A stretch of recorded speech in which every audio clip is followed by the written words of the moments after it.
Saludos mis queridos estudiantes, sean todos bienvenidos a este mundo del conocimiento. Les habla su maestro de Ciencias de la Naturaleza, Leonel Escoto. Espero que en el día de hoy estén dispuestos a seguir aprendiendo y aplicar los conocimientos adquiridos en la clase anterior. Pero antes es importante que continúes lavándote las manos, utilizando el cubreboca y manteniendo el distanciamiento social.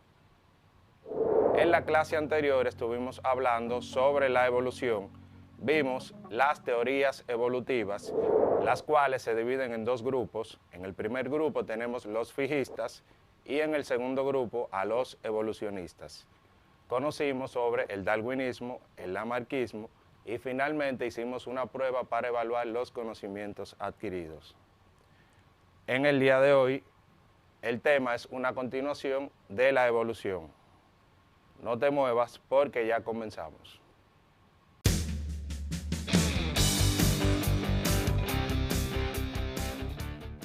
Iniciemos la clase del día de hoy. Conozcamos ahora las pruebas que dieron pauta para las investigaciones de la evolución. Conociendo en el tema anterior las principales teorías que trazaron las pautas para las investigaciones o pruebas evolutivas, te preguntarás, ¿cuáles pruebas trazaron estas pautas para las investigaciones? Pues te cuento.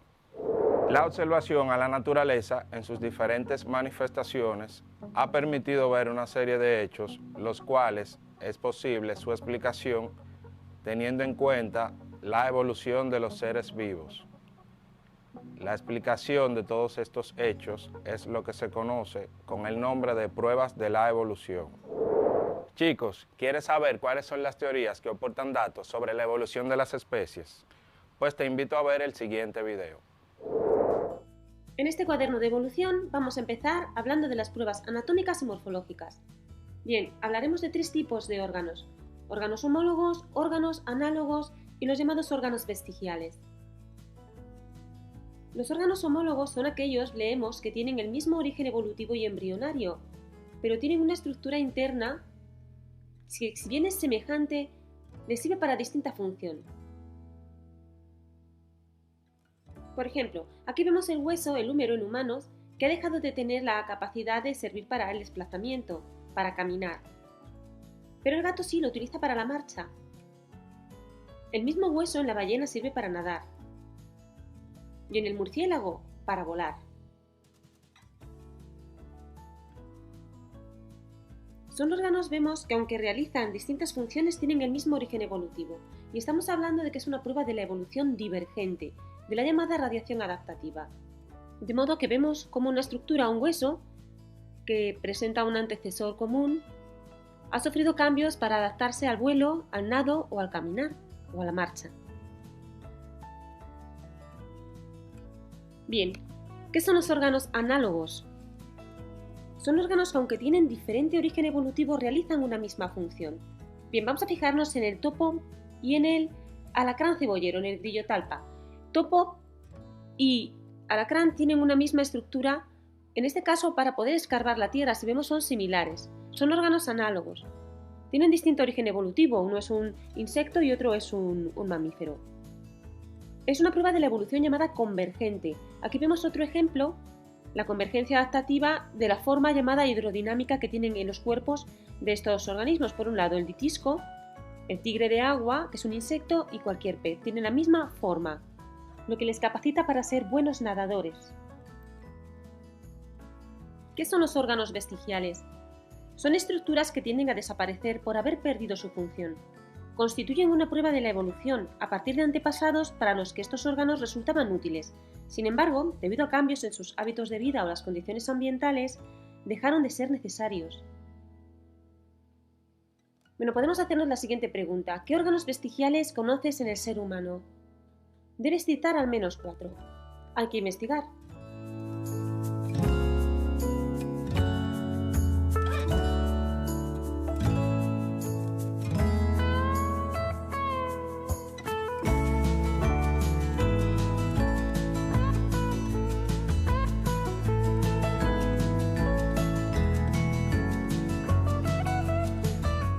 Bueno, hablemos de pruebas fósiles. Los fósiles revelan que existieron organismos diferentes a los actuales y por tanto que las especies han cambiado a lo largo del tiempo. En ocasiones se han encontrado fósiles de épocas distintas, pero pertenecientes a especies emparentadas. En ellos puede apreciarse claramente transformaciones lentas pero progresivas, y este hecho constituye una valiosa prueba de la evolución. Se trata de las llamadas series evolutivas, algunas bien conocidas como las del caballo. Ahí vemos cómo de 4 dedos, de aquellas especies que vivían en bosques tropicales, han pasado a 3 dedos, incluso a un solo dedo, cuando se han adaptado a la vida en la pradera. Se van atrofiando, como vemos, y solamente el dedo medio se apoya en el suelo. Así a lo largo de millones de años. Vemos cómo hace 5 millones de años ya el caballo tenía un solo dedo y en la época actual pues también lo conserva un solo dedo.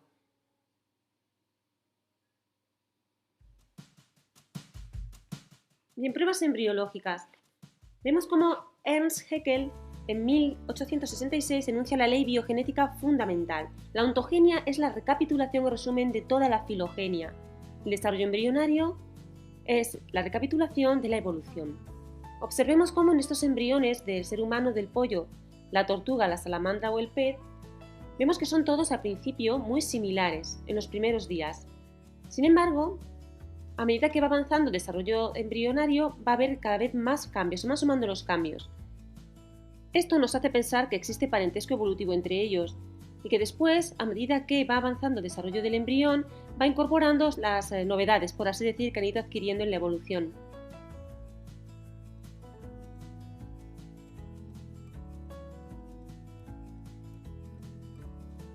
Vamos con las pruebas llamadas biogeográficas. Vamos a ver cómo la distribución geográfica de las especies, animales y vegetales puede interpretarse de acuerdo con las teorías evolutivas también.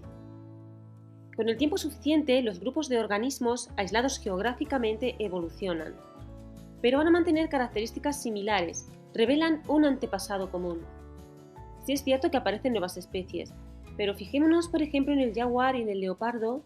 Jaguar y leopardo mantienen similitudes y les separa a todo un océano. También el armadillo, de 9 bandas, propio de Sudáfrica, con el armadillo africano. Así como también pasa con las especies de estos monos, ¿verdad?, que estamos observando. Revelan un antepasado común, el platirrino y el catarrino.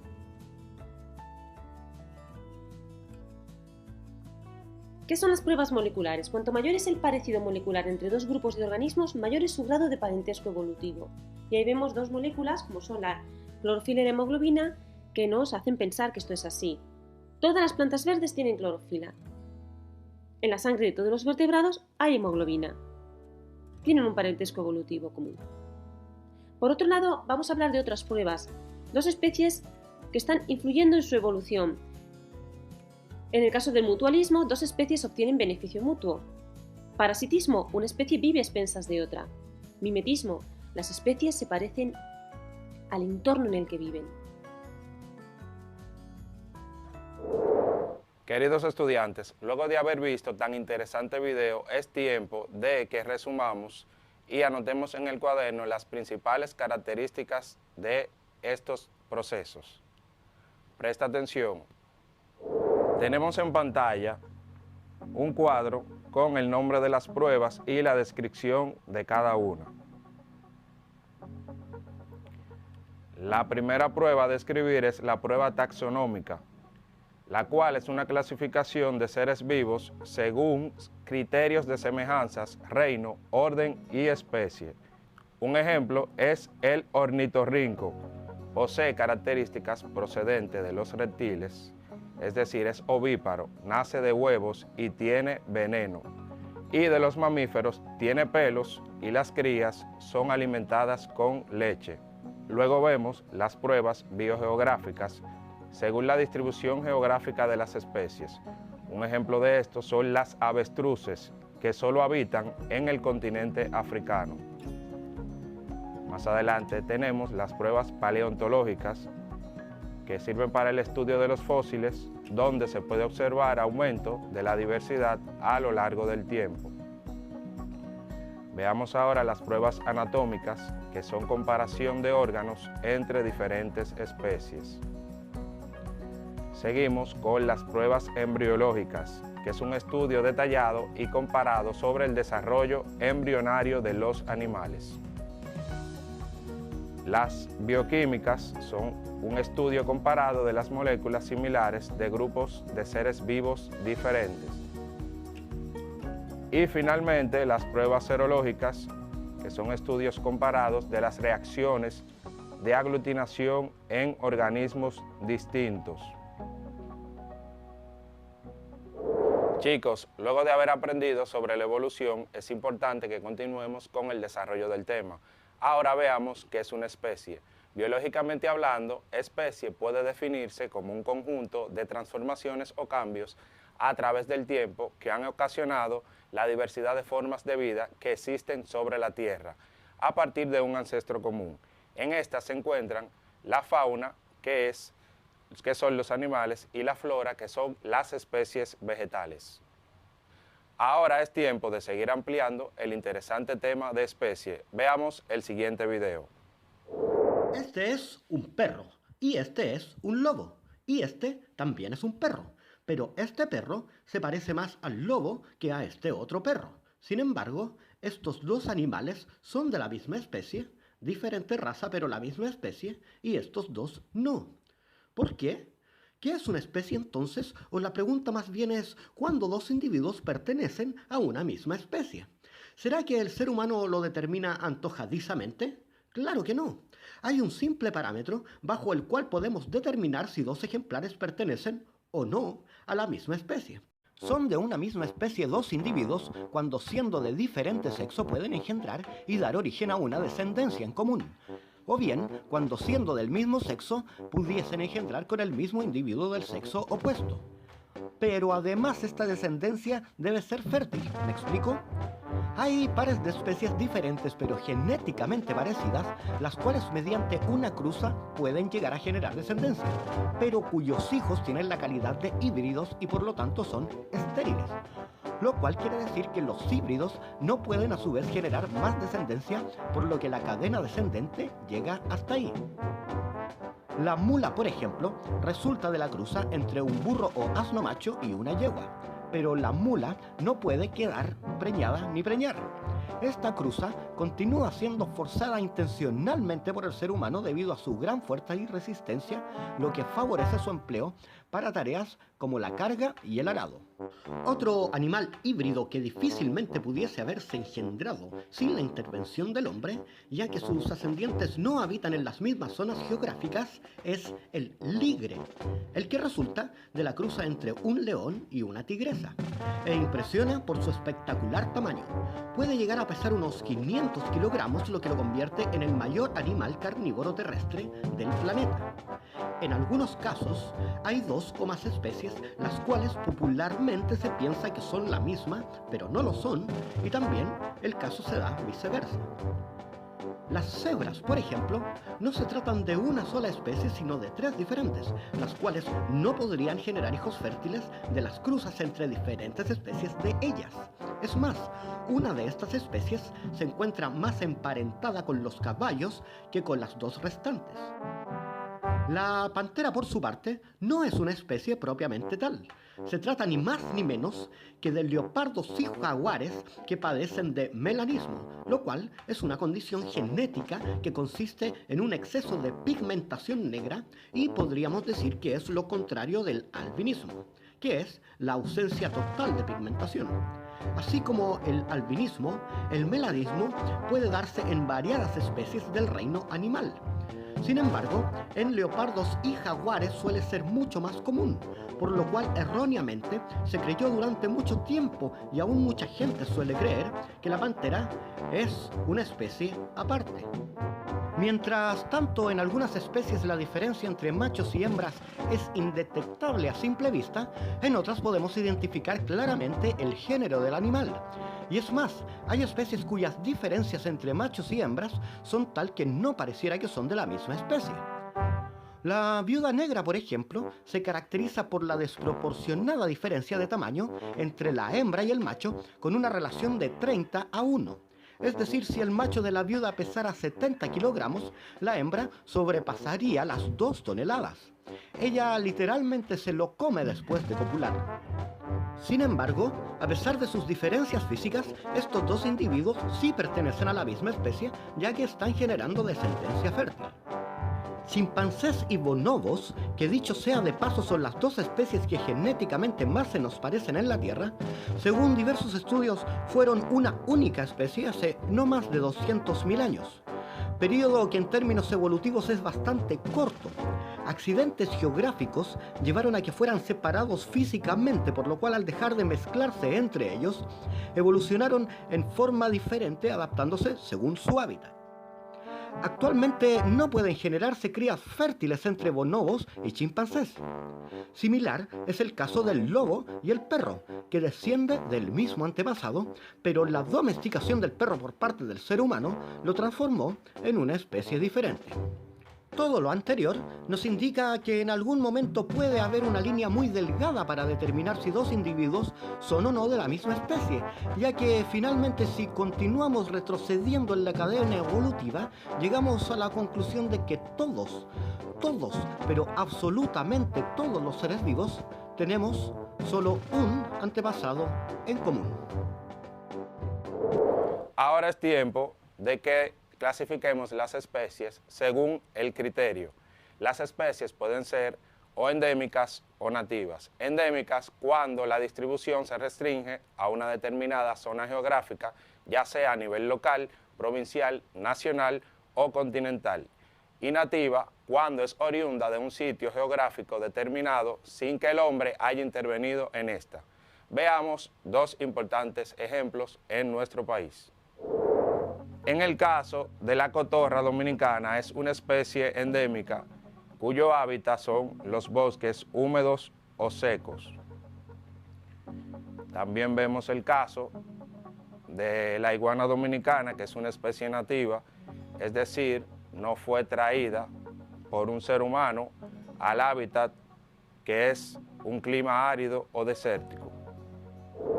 Jóvenes, hemos tomado un camino corto para ubicar las especies. Es posible encontrar otros grupos de clasificación, como por ejemplo, hay plantas nativas o endémicas que son trasladadas a otra zona geográfica diferente y pasan a ser una especie introducida o exótica en esa zona, como es el caso de la acacia en nuestro país. Veamos.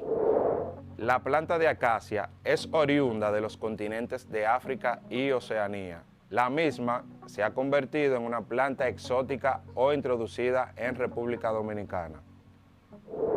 Es tiempo de que desarrollemos otro tema. Desde el inicio hemos hablado sobre la palabra fósil. Ahora es tiempo de detallar más amplio ese concepto. Son restos orgánicos dejados por animales y plantas por millones de años que perduran hasta nuestros días. Ellos son capaces de ubicarnos en el tiempo para dar sentido a la historia de la Tierra. ¿Cómo se forman los fósiles? Hay varias formas. Las más importantes son las siguientes. Veamos. En pantalla vemos el proceso de fosilización de una especie que lleva por nombre Trilobite. En el paso 1, el organismo muere. En el paso 2, las partes blandas del organismo pueden descomponerse o servir de alimento para otras especies. Muchos tienen partes mineralizadas, como por ejemplo la concha o caparazón de un molusco. En el paso 3, es importante que los restos sean cubiertos rápidamente por arena, puede ser. De esta forma son aislados, evitando la dispersión de las diferentes partes del esqueleto.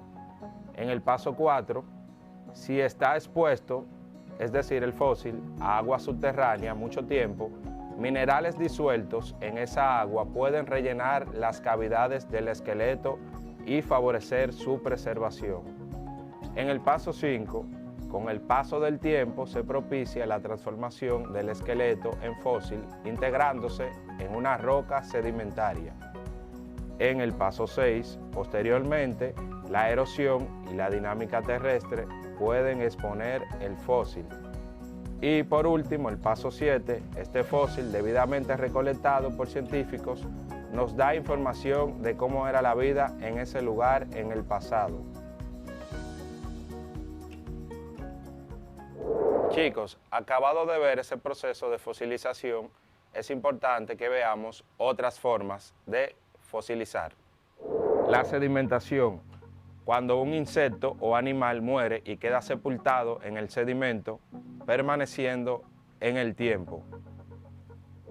La fundición, en esta forma de fosilización, se origina especie de moldes de impresiones, que puede ser en exteriores o interiores, en las cuales se conservan conchas de los animales. La mineralización, que se da cuando una especie muere en el agua, otras especies comen su parte muscular y el cadáver se conserva en esta. Y por último, la carbonización, que se puede dar cuando se pierden los elementos volátiles como el elemento hidrógeno y oxígeno y se conserva en carbono. Vemos en la imagen una rama de helecho que tuvo un proceso de fosilización en un sedimento que luego se convierte en una piedra marina. ¿Sabes cuáles son los fósiles más famosos? Te diré que los fósiles más famosos y que más han trascendido pueden ser los fósiles de los dinosaurios. Ahora es tiempo de que comprobemos lo aprendido. En breve en pantalla tendrás una pregunta de la cual solo una es la respuesta correcta. Piensa bien, veamos. 1. A la unidad básica de clasificación conjunta de poblaciones, organismos naturales, capaces de entrecruzarse y producir descendientes, se le conoce biológicamente con el nombre de A. Fósil, B. Especie, C. Microorganismos. La respuesta correcta es la B, especie.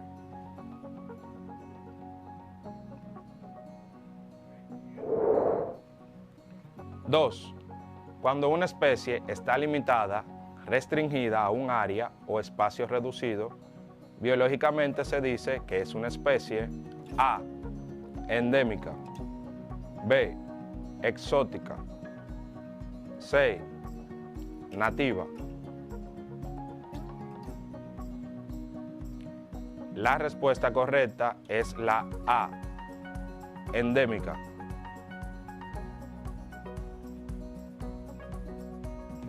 3.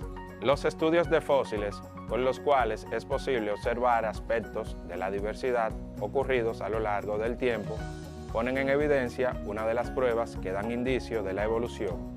Esa prueba se conoce con el nombre de A. Serológica, B. Embriológica, C. Paleontológica.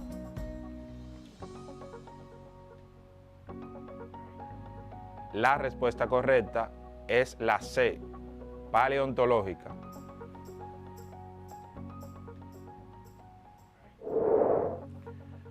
4. Cuando comparamos órganos entre especies diferentes con un mismo origen embriológico, según las pruebas adoptadas en los procesos evolutivos, decimos que estamos frente a un estudio de prueba A. Serológica, B. Anatómica, C. Biogeográfico. La respuesta correcta es la C. Biogeográfico.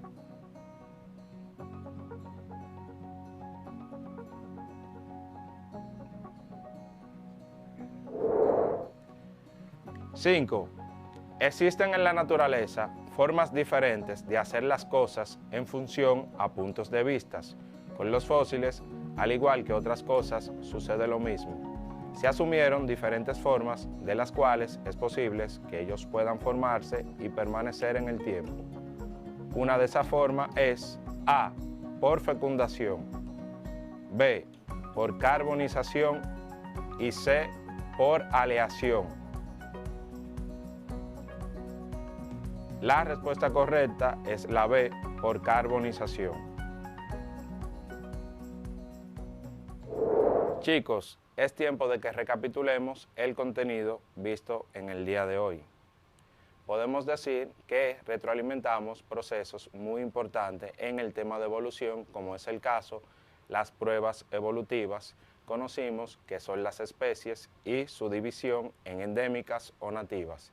También vimos qué es un fósil y cuáles son los fósiles más famosos. Finalmente hicimos una prueba para comprobar lo aprendido. Chicos, hemos llegado al final de la clase del día, pero es importante que te recuerde que si necesitas ayuda puedes consultar a tu maestro encargado del liceo. Además, recordarte que debes mantener el distanciamiento social, continuar lavándote las manos y el uso correcto del cubreboca. Ha sido un placer. Hasta luego.